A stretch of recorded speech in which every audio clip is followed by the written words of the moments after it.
lembah bayang-bayang kematian. Ayub 14 ayat yang kedua. Ayub 14 ayat yang kedua.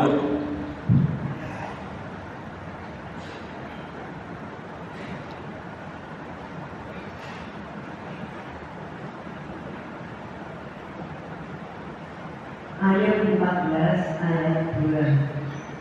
Seperti bunga ia berkembang, lalu seperti bayang-bayang ia hilang lenyap dan tidak dapat bertahan. Ya, terima kasih. Ayub ini kitabnya termasuk dengan Mazmur, dengan Amsal, dengan Pengkhotbah sebab di dalam kumpulan kitab-kitab syair, ya. Jadi Bapak Ibu Saudara kalau baca di dalam Ayub itu syair-syairnya luar biasa. Nah, dalam Ayub 14 ayat yang kedua di sana dituliskan seperti bayang-bayang ia hilang lenyap dan tidak dapat bertahan. Bayang-bayang atau kalau orang Jawa bilang itu sebagai ayang-ayang ya. Bayang-bayang itu adalah sesuatu hal yang setiap hari selalu ada di dalam kehidupan kita. Kalau kita ada di luar rumah terpapar sinar matahari secara langsung, maka bayang-bayang itu akan muncul, ya. Dan bayang-bayang itu keberadaannya selalu lebih besar dari kita. Ini sesuatu hal yang luar biasa. Jadi bayang-bayang itu mengikuti kita dan dia selalu lebih besar kepada kita. Bahkan dia kadang ada di sebelah, kadang ada di belakang, kadang ada di depan. Itu keberadaan daripada bayang-bayang. Dan pada saat muncul seperti yang saya katakan tadi, dia selalu mengikuti kemana kita pergi, ya. Jadi bayang-bayang itu dia tidak pernah berjalan terlalu cepat daripada kita, tetapi dia selalu konstan mengikuti kita. Kalau dia ada di depan jam-jam tertentu, maka dia akan berpindah ke samping. Di jam-jam tertentu dia akan berada di belakang. Itu keberadaan daripada bayang-bayang, ya. Nah, Bapak Ibu Saudara yang dikasihi oleh Tuhan, dan biasanya bayang-bayang itu keberadaannya dia bisa sama dengan kita, tetapi kadang lebih besar daripada kita, ya. Kita ingat kalau waktu dulu masih kecil, seringkali kita mencoba untuk menangkap bayang-bayang, kita mencoba bermain dengan bayang-bayang, tetapi kita tidak pernah bisa menangkap bayang-bayang. Dan yang menarik, bayang-bayang itu hanya mengikuti kita tetapi tidak pernah berbuat yang mencelakai kita, ya. Itu keberadaan daripada bayang-bayang. Dan bayang-bayang itu tidak bisa dihindari, tetapi dia harus dihadapi karena dia mengikuti di dalam kehidupan kita. Nah, Bapak Ibu Saudara, kita sudah sejenak melihat tentang bayang-bayang. Bayang-bayang itu adalah suatu masalah suatu hal yang terjadi yang Tuhan izinkan di dalam kehidupan kita, ya. Jadi selama ada bayang-bayang, gambarannya ada masalah, dan itu adalah sesuatu hal yang memang Tuhan izinkan di dalam kehidupan kita. Mengapa Tuhan izinkan terjadi ada di dalam kehidupan kita? Karena masalah itu sebenarnya tidak pernah Tuhan izinkan terjadi di dalam kehidupan kita untuk sesuatu yang buruk, ya. Tidak ada tujuan Tuhan untuk mencelakakan di dalam kehidupan kita, tetapi masalah persoalan itu untuk mendewasakan di dalam kehidupan kita. Suatu contoh, kalau Bapak Ibu Saudara punya sakit gula, ya. Jadi artinya yang manis-manis dihindari, lalu kemudian kalau bisa sama sekali tidak mengkonsumsi gula atau minum-minuman yang manis, minum-minuman soda yang manis. Kita sama sekali diminta sama dokter untuk tidak mengkonsumsinya. Mengapa? Karena ketika kita mencoba mengkonsumsinya dan tidak dalam jangka waktu yang cukup, artinya menambah daripada jumlah gula yang ada di dalam tubuh kita, maka itu akan mempengaruhi di dalam metabolisme di dalam tubuh kita, dan itu adalah satu tindakan yang bodoh, satu tindakan yang sangat-sangat Tuhan tidak berkenan. Karena kita harus sadar bahwa tubuh ini adalah bait Allah. Ada satu tanggung jawab yang Tuhan berikan supaya tubuh ini senantiasa boleh kita pakai untuk kemuliaan dan kebesaran nama Tuhan. Saya sebenarnya sempat ya, tapi itu masih ini ya, belum benar-benar sakit gula, karena kadarnya itu tidak stabil, dalam arti kadang tinggi kadang turun ya. Ini saya mencoba untuk kadar gulanya bisa senantiasa stabil sehingga saya boleh sehat seperti dulu. Bapak Ibu Saudara, kadang orang bilang penyakit gula itu adalah penyakit keturunan. Tetapi saya waktu kena stroke tahun 2010 itu ada papa di sini, terus ada Om Sengkuan, papa bawa alat tes gula, dan waktu itu ketika dites gula saya agak tinggi ya. Om Sengkuan bilang, "Yo, hati-hati, gulamu agak tinggi." Saya tidak hiraukan, lalu kemudian berjalan sampai 10 tahun dan saya cek lagi, memang gula saya betul-betul tinggi. Saya pernah gula saya itu waktu di Kayu Manis ada pemeriksaan, itu pernah sampai 300 ya. Jadi itu bagi saya itu wow sekali. Tetapi puji Tuhan sekarang sudah mulai ya turunlah. Jadi paling ya sekitar 120 begitu, tidak tinggi-tinggi amat. Dan itu memang satu hal kemurahan Tuhan. Bapak Ibu Saudara yang dikasihi oleh Tuhan, masalah Tuhan izinkan di dalam kehidupan kita untuk mendewasakan di dalam kehidupan kita. Saya mungkin sampai hari ini mungkin masih los ya kalau makan, kalau seandainya tidak ada sakit gula. Tetapi karena ada sakit gula maka agak sedikit direm ya.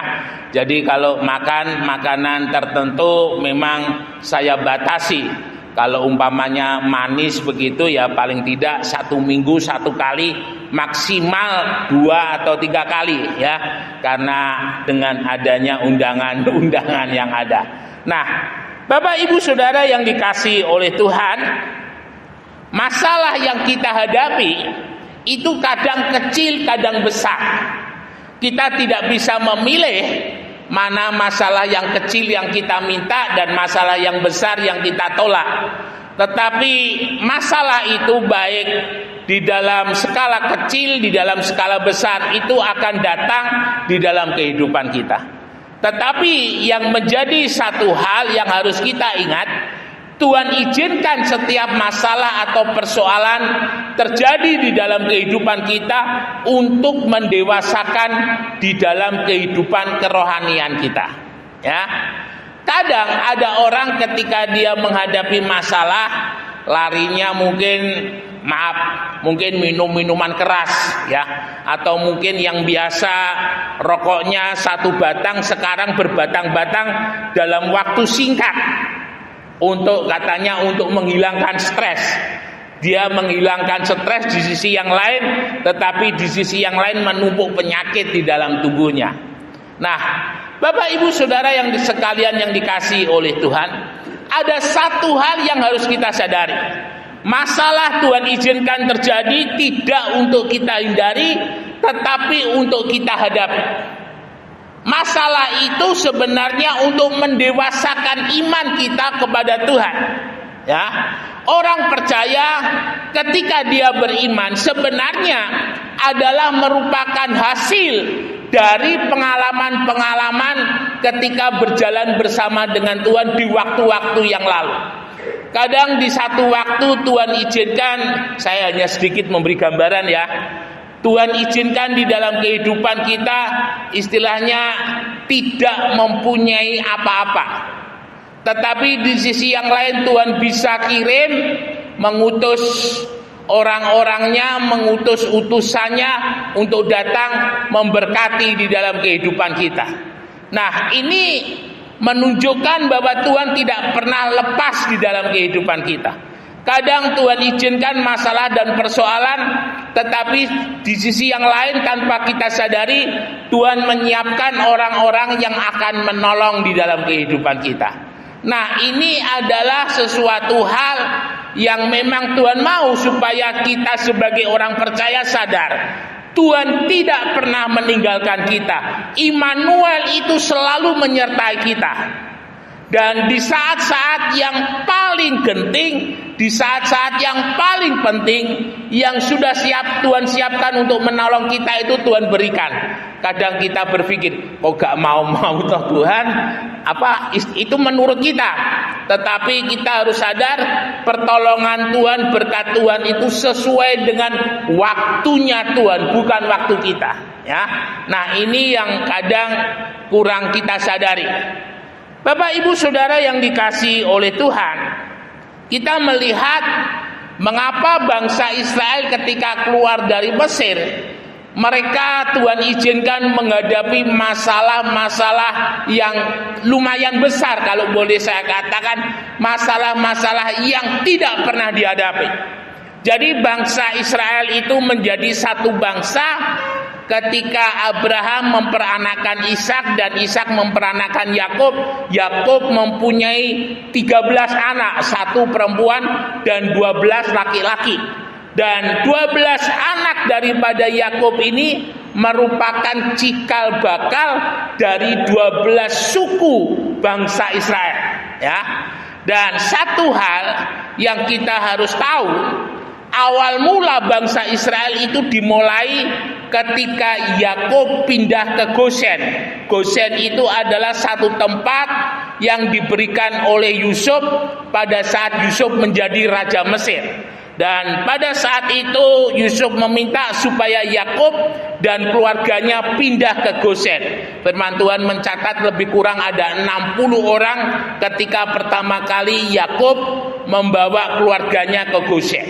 Nah, Bapak Ibu Saudara, dari 60 orang itu mereka diam di tanah Goshen selama kurang lebih 430 tahun atau 450 tahun, menjadi 2 juta orang. Dan 2 juta orang ini menjadi modal bagi berdirinya sebuah bangsa yang bernama Israel. Israel itu sebenarnya adalah nama lain daripada Yakub, ya. Kita tahu Yakub itu artinya penipu, lalu oleh Tuhan diganti sebagai Israel. Nah, Bapak Ibu Saudara, setelah 430 tahun mereka berada di Mesir, cukup untuk menjadi sebuah bangsa, Tuhan mau pindahkan di tanah perjanjian. Jadi tanah perjanjian itu adalah tanah yang Tuhan janjikan kepada Abraham. Kalau kita baca di dalam Kejadian 12, Tuhan mengatakan kepada Abraham, pergi, keluarlah ke negeri yang akan aku tunjukkan kepadamu. Dan negeri yang Tuhan tunjukkan kepada Abraham itu adalah negeri yang 430 tahun ditinggalkan oleh bangsa Israel ketika mereka di Mesir, dan sekarang waktunya mereka kembali ke tanah perjanjian. Nah, Bapak Ibu Saudara yang dikasihi oleh Tuhan, bangsa Israel ketika keluar dari Mesir, ada satu ayat di sana mengatakan Tuhan dalam hatinya berkata, jangan-jangan ya bangsa ini ketika melihat tantangan-tantangan yang ada, mereka berbalik kembali ke Mesir. Dan Tuhan tahu itu akan bisa terjadi di dalam kehidupan daripada bangsa Israel. Nah, Bapak Ibu Saudara yang dikasihi oleh Tuhan, kita melihat ketika bangsa Israel mulai berjalan, mereka pertama kali Tuhan lewatkan melalui jalan yang lain, atau kalau sekarang jalan-jalannya para pesiarah atau turis itu mereka dari Mesir lalu kemudian lewat darat sampai ke Israel. Tetapi justru menghadapi yang namanya Laut Teberau atau Laut Merah. Nah, Bapak Ibu Saudara, mengapa ujian yang pertama Tuhan hadapkan dengan laut kepada bangsa Israel? Karena Tuhan mau mengajar. Jadi sambil Tuhan bawa keluar, Tuhan juga mengajar kepada bangsa Israel Allah siapakah yang membawa mereka keluar, yang memimpin mereka keluar. Jadi dengan kata lain, di dalam pernyataan-pernyataan itu Allah mau menunjukkan, ini loh aku yang harus kamu sembah, yang harus kamu akui, yang harus kamu panggil namanya setiap waktu. Nah, Bapak Ibu Saudara, ketika bangsa Israel menghadapi Laut Teberau, mereka tidak bisa berjalan dan mereka hanya mendirikan kemah di depan daripada Laut Teberau. Suatu saat memang Tuhan izinkan, firman Tuhan katakan, mengeraskan hati Firaun. Ketika Firaun sadar tidak ada lagi orang-orang Israel yang bekerja di Mesir, tidak ada orang Israel yang membangun kota Piton dan Ramses. Akhirnya Firaun membawa bala tentaranya mengejar. Nah, ini menjadi satu masalah. Bapak Ibu Saudara, bangsa Israel sudah ditunjukkan oleh Tuhan, sudah diperkenalkan oleh Tuhan 10 tulah yang menghukum orang Mesir, yang menunjukkan siapakah Allah Israel itu. Tuhan sudah buktikan bahwa Dia adalah Allah yang hidup. Ingat, ketika Musa pertama kali dipanggil oleh Tuhan, Tuhan perkenalkan dirinya kepada Musa sebagai Allah yang berkuasa. Coba masukkan tanganmu dan keluarkan. Tangan itu kena sakit kusta. Masukkan lagi dan keluarkan, tangan itu sudah sembuh. Nah, di sini Tuhan mau mengajar bangsa Israel, paling tidak ada iman dasar yang ada di dalam kehidupan kita sebelum Tuhan tambah-tambahi lagi. Karena iman itu tidak akan pernah bertumbuh, tidak pernah menjadi dewasa kalau tidak menghadapi masalah. Jadi masalah itu adalah vitamin yang membuat iman itu menjadi kuat, iman itu menjadi besar. Dan itu mengapa Tuhan buat bangsa Israel harus menghadapi yang namanya Laut Teberau. Nah, Bapak Ibu Saudara yang dikasihi oleh Tuhan, tetapi kenyataannya adalah bangsa Israel berteriak kepada Musa, "Bawa kami kembali ke Mesir." Artinya, bangsa Israel imannya masih kosong, imannya masih kecil. Apa yang sudah Tuhan tunjukkan kebesarannya dan keberadaannya sama sekali nggak ada yang nyentel di dalam kehidupan daripada bangsa Israel. Nah, ini adalah sebuah pelajaran di dalam kehidupan kita sebagai orang percaya. Kadang di dalam kehidupan kita sudah ditolong oleh Tuhan, sudah diberkati oleh Tuhan. Pertanyaannya, apa balasmu kepada Tuhan? Ini menjadi satu hal yang penting, karena kalau kita tidak menghargai pertolongan Tuhan, tidak menghargai mujizatnya Tuhan yang sudah Tuhan berikan di dalam kehidupan kita, sama halnya bangsa Israel, bawa kami kembali ke Mesir. Dengan kata lain, kita tidak mengingat apa yang sudah Tuhan lakukan, sama halnya kita kembali lagi kepada kehidupan kita yang lama, yang tidak mempunyai pengharapan, yang tidak mempunyai Tuhan yang hidup di dalam kehidupan kita. Nah, Bapak Ibu Saudara yang dikasihi oleh Tuhan, ketika mereka berteriak, Tuhan perintahkan kepada Musa bahwa mereka mendekat di Laut Teberau. Lalu kemudian Tuhan memerintahkan kepada Musa, angkat tongkatmu. Jadi bukan tongkatnya Tuhan yang berkuasa, tetapi kuasa Tuhan sendiri yang bekerja atas kehidupan daripada Musa dan bangsa Israel. Dan ketika Musa mengangkat tongkatnya, laut Tebro itu terbelah. Nah, ada satu hal yang menarik, karena seringkali apa yang Tuhan lakukan melalui Musa menjadi sebuah perdebatan. Apakah peristiwa ini benar? Apakah peristiwa ini sungguh-sungguh terjadi? Nah, satu hal yang menarik dari beberapa ekspedisi itu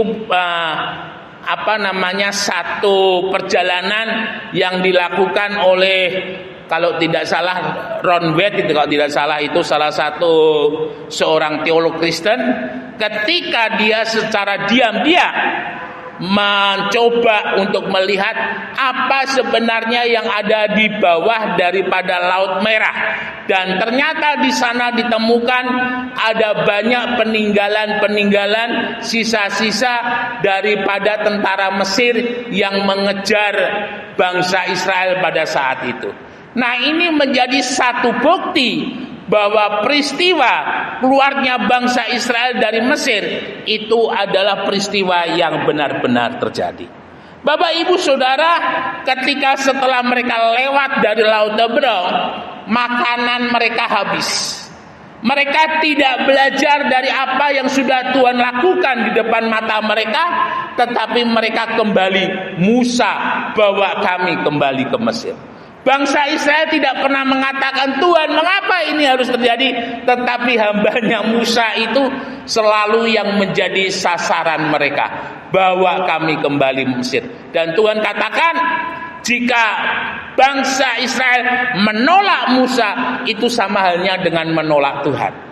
Dan apa yang terjadi, Bapak Ibu Saudara, ketika tidak ada makanan, Tuhan memerintahkan kepada Musa untuk memberitahukan kepada bangsa Israel, besok akan turun butir-butir seperti ketumbar, jadi kecil sekali, dan itu disebut sebagai mana. Mana itu kalau tidak salah itu artinya seperti orang kaget gitu ya, gitu ya. Jadi itu sesuatu hal yang memang belum pernah dialami, belum pernah terjadi, belum pernah diterima oleh bangsa Israel. Dan di dalam kisah-kisah selanjutnya ada banyak hal-hal yang luar biasa yang memang Tuhan izinkan untuk memperkenalkan diri kepada bangsa Israel. Bapak Ibu Saudara yang dikasihi oleh Tuhan, satu hal yang paling miris kalau boleh saya katakan, setelah Tuhan melakukan banyak hal yang luar biasa di hadapan bangsa Israel, ketika mereka mau masuk ke Yeriko, ya, itu ada satu map yang dibuat, itu sudah masuk di wilayahnya Yordania. Jadi di sana kota-kota Yeriko itu yang paling dekat, lalu kemudian ada Yerusalem, kota-kota semuanya itu ada kilometernya, begitu ada map yang dibuat. Dan ketika berada di situ perbatasan dekat dengan tanah perjanjian, Musa memerintahkan 12 suku dari masing-masing suku satu orang untuk melihat tanah yang Tuhan janjikan itu seperti apa. Yang menarik, sama-sama pergi, sama-sama melihat, sama-sama membawa hasil, tetapi beda hasil. Ya, dalam arti pendapat 10 orang dengan 2 orang ini jauh berbeda. 10 pengintai yang mengintai tanah perjanjian, mereka katakan negeri itu memang baik, tetapi yang di sana yang mendiami itu adalah bangsa-bangsa raksasa. Kita ini kecil seperti belalang, ya. Tetapi Kaleb dan Yusha menangis di hadapan bangsa Israel, tidak, Tuhan akan menyerahkan bangsa itu kepada kita, ya. Kaleb dan Yusha justru menguatkan supaya bangsa Israel jangan kecut dan tawar hatinya, tetapi mereka mau terus maju. Nah, Bapak Ibu Saudara, rupanya ini menjadi kilas balik, kalau boleh saya katakan, satu hal yang sangat menyakitkan bagi Tuhan. Saudara bisa bayangkan, dipelihara sedemikian lama, sedemikian luar biasa, tetapi justru bangsa Israel yang dipimpin oleh Korah dan teman-temannya, mereka tidak mengakui. Musa, pimpin kami kembali ke Mesir. Dan kalau coba saya bayangkan dari tempat perbatasan itu kalau kembali ke Mesir lumayan jauh, ya. Bangsa Israel sama sekali tidak memikirkan bagaimana Allah yang sudah membawa mereka sejauh itu, lebih kurang 40 hari perjalanan. Mereka menolak dengan begitu entengnya. Bapak Ibu Saudara, kadang di dalam kehidupan kita sebagai orang percaya, kadang kehidupan kita seperti orang Israel. Tidak mengingat kasih-Nya Tuhan, tidak mengingat kebaikannya Tuhan. Satu lagunya Insinyur Niko mengatakan, ingat kasih-Nya, ingat kebaikannya, dan seterusnya. Dalam setiap kehidupan kita, kalau kita mau sungguh-sungguh iman kita hidup, iman kita ada selalu mengingat akan kebaikannya Tuhan. Mengapa kita harus mengingat kebaikannya Tuhan?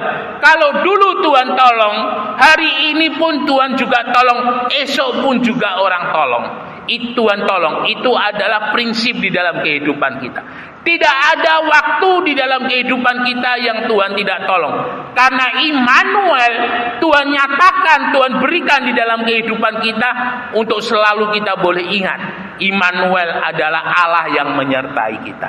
Nah, Bapak Ibu Saudara yang dikasihi oleh Tuhan, kita tidak melihat Tuhan hari ini. Tetapi nanti ketika kedatangannya yang kedua kali, face to face, baru kita bertemu dengan Tuhan muka dengan muka.